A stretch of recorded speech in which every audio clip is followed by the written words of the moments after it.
Okay, well here we are, and we've got two pretty awesome pieces of equipment in the shop. And I'm going to do some checks on this. I'm going to check the oil, and I've got some tools. I want to tighten up this front end because it moves around quite a bit.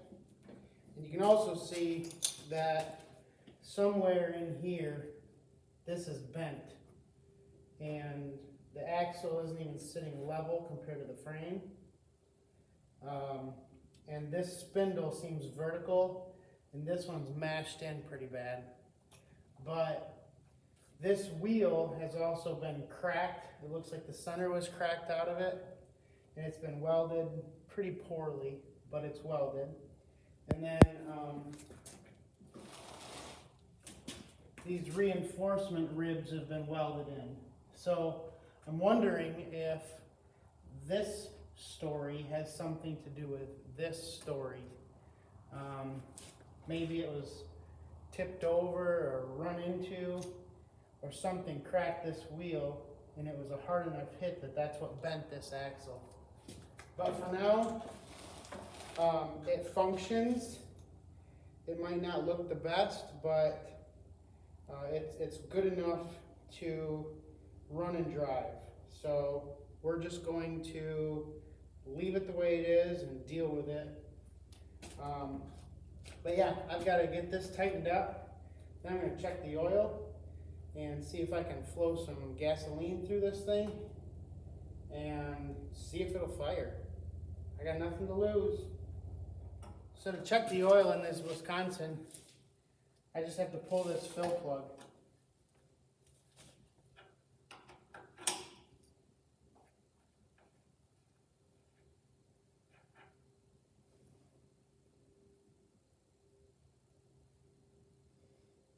Ugh. That is gross. It smells like fuel. It's really like a bright orange. So I'm just going to go ahead and drain this and refill with clean oil, even if I've got to change the oil again after I get it running. I just feel a little bit more comfortable about it that way. So I'm going to drain this out, refill it, and move on to the gas. So I'm going to try to capture all this oil and get it into this drain pan. But I figured I'd show you how gross that actually is once I pull that cap.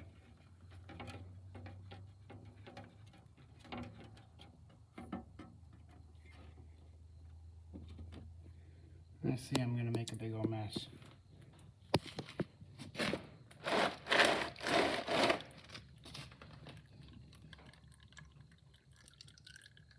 It looks like it was new at some point, but I'm guessing the gas that might have been in the carb might have drained through, or maybe it just got old, I don't know. But I'm glad to change it. You can see all the garbage coming through there. It is incredible how stinky this oil is. It's good to note that I use non-detergent 30-weight oil, and I'm not too keen on what brand. I just believe that keeping it topped off during use and oil changes at a regular interval is the best bet for these things. So anything with no filter on the engine gets a non-detergent oil. While the oil was draining, I put probably a quart or two of gasoline in there, and the bowl is kind of dirty.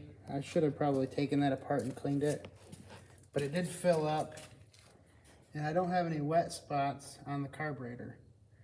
So once I get the oil topped off and it's running out of that hole right there, I will put the cap on and give it a tug, see what happens.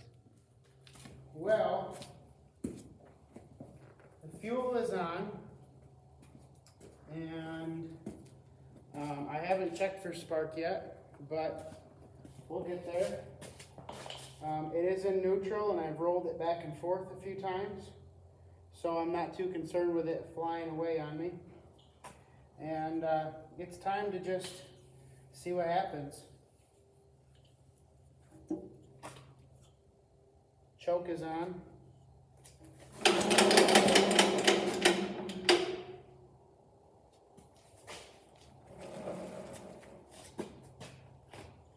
Okay, nothing yet.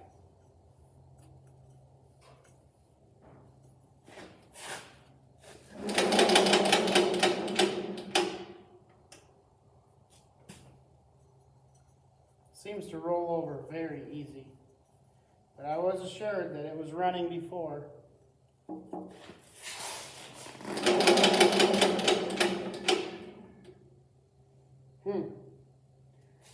Okay, I am going to pull the plug and check and see if I'm getting spark. See if I might need to pull the magneto apart and clean the points. So, I have no spark. I've got the plug out and I've got it sitting here against the exhaust. There's no spark. And that's okay, I can clean the mag. But what concerns me is I can cover my spark plug hole with my thumb. And I have 0 compression.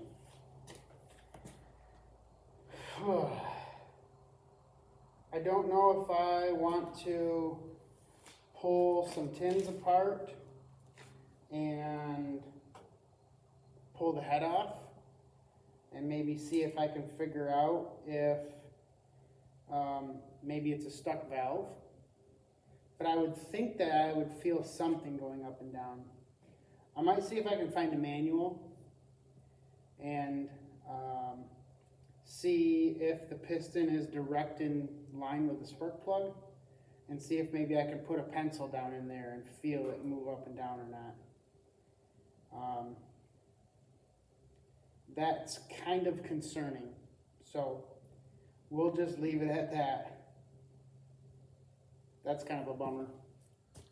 So I found a diagram that showed that the spark plug hole was over the valves. So I made the executive decision to pull this head off, and it looks like just a stuck intake valve or exhaust valve. That one right there. So everything's working except that. So I just threw some penetrating oil on it, and in an effort to not hurt the valve, I've got 2 ideas, or two methods of attack. I've got these pliers here, and these top ones I think are spark plug wire pliers. And I'm going to try to use that inside of the handle there to grab the valve and spin it. And if that doesn't work, I might try these tin snips. And I'm going to see if I can spin that and free it up. Maybe I can just grab it with some gloves and do the same thing. But if I can get that spinning, then I can get it rotating and moving and maybe break that rust seal that's inside there. And then I can get it to open and close all the way. Well, check that out. That was slick as snot. It didn't take a whole lot with that top pair of pliers. And I just wiggled it, I don't know, 1/8 of a turn in both directions, and it freed up real quick. And as soon as I let go of it with those plier handles right there, it just dropped right back down where it needs to be. And it snapped in place, and it looks like it's going down just fine. So, it's probably not recommended to do this, but I have done it in the past. And I'm going to throw some red or copper RTV on that head gasket. And just for the sake of trying to get it running, I'm going to do that and see if that works.